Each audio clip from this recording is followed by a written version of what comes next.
Easily Boxing Repeat. We are back, myself and Paul Kelly. We are back in our usual guise. We are here, obviously, on the preview show, checking out a fight that's taking place in Madison Square Garden. Obviously, one of the theatres of boxing. And we've got title action, WBC World Super Featherweight action that we're previewing here. Shaki Foster versus Abraham Nova, which is a hell of a fight. Shaki Foster 21-2, obviously a rising star in that division as well. Abraham Nova 23-1, so I go with a very credible CV. This is a high level fight. Paul, as we like to do, I want to welcome you obviously to the show. Obviously, after a few comments telling us how you're doing, we're not going to sort of too much about the fight, give a tale of the tape. Obviously, everyone knows who these fighters are. I'm going to come to you straight away with a tough question, I think, to sort of land you here in this conversation, and that really is Shaki Foster the best super featherweight in the world? So just to give you another few names, obviously for those watching as well, just to contextualize it. Just looking at the other champions, you're looking, I suppose, like Navarrete, you're looking at Cordina, Foster, I suppose Lamont Roach you have to put in there as well. Out of some of those names, I don't want to go the head-to-head yet of how you think they'll fare. I just want you to answer the question, yes or no, is Shaki Foster the best super featherweight in the world? Paul, talk to me. Thanks, mate. Good to be back on the previous show with you. Yeah, do you know what? I don't think he is. I don't think he is. I think he's up there. He's a title holder. He's got the WBC title. He won it two fights ago, defended it for the first time last time out. And he's aiming to make the second defense. I think when you look at his resume of Shaki Foster, do you know what? The two losses you kind of write off because they were both in 8 rounders a few years back, and they were both close. And since he's kind of stepped up the world level, he obviously took Ray Vargas's unbeaten record to win the belt.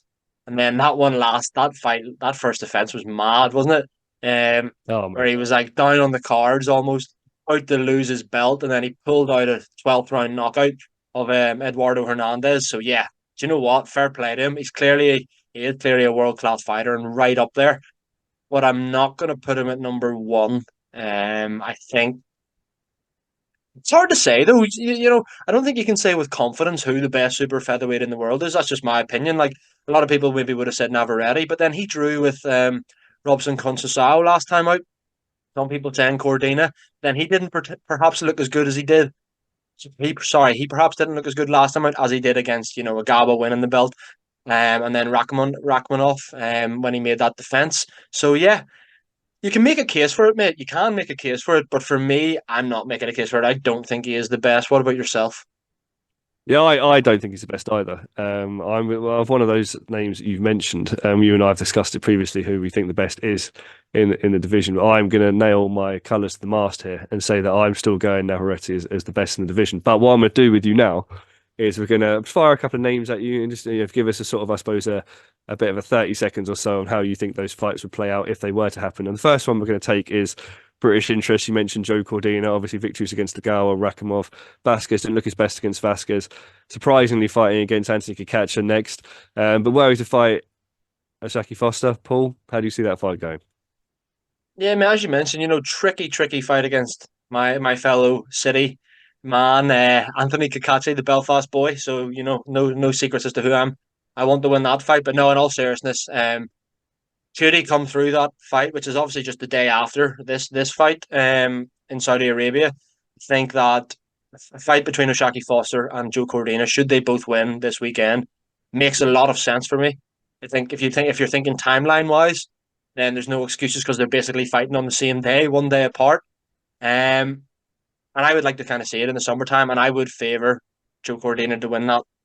At this stage, again, depends how he looks against Anthony Kakachi, but I would favour Joe Cordina to outbox Oshaki Foster and beat him on points.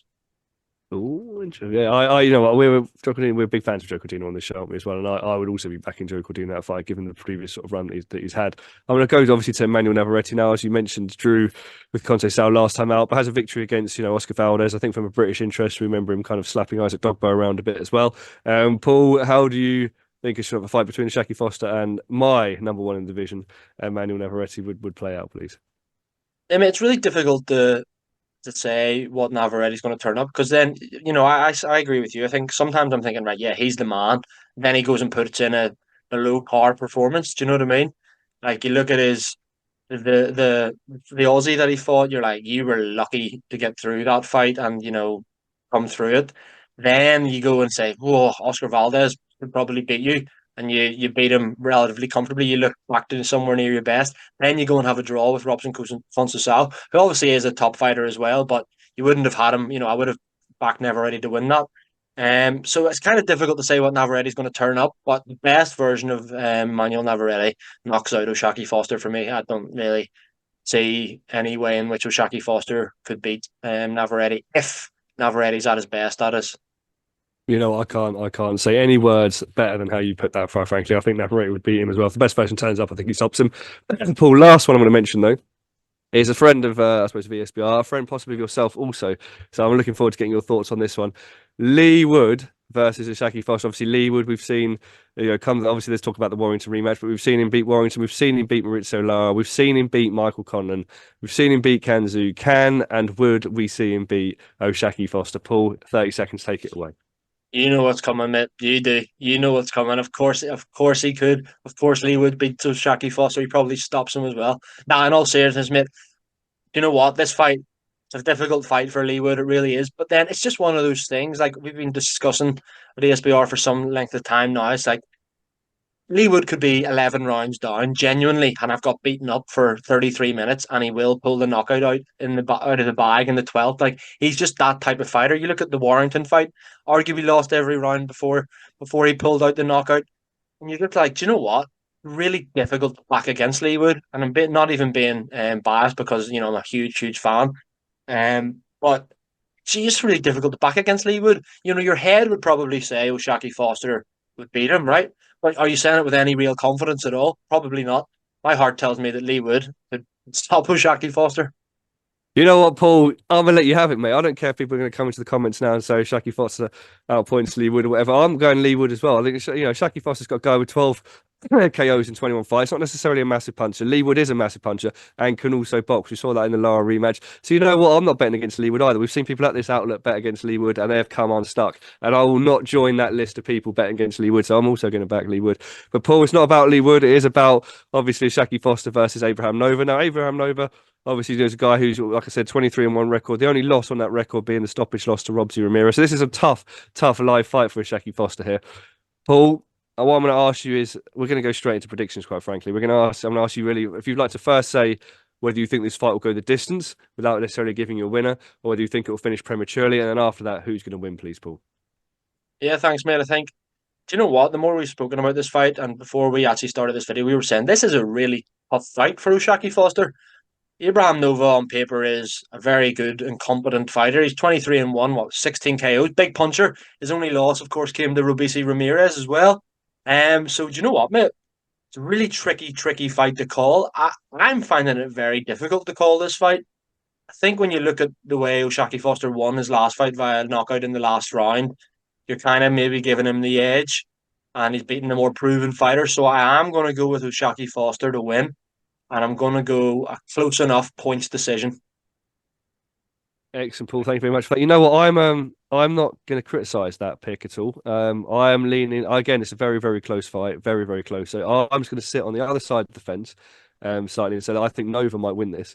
Again, I'm basing that mostly on the Shaki Foster's last performance. And again, I'm going to go also points. I don't think it's going to finish prematurely, even though, like you said, Nova is a bigger puncher. But I'm going to go Nova points.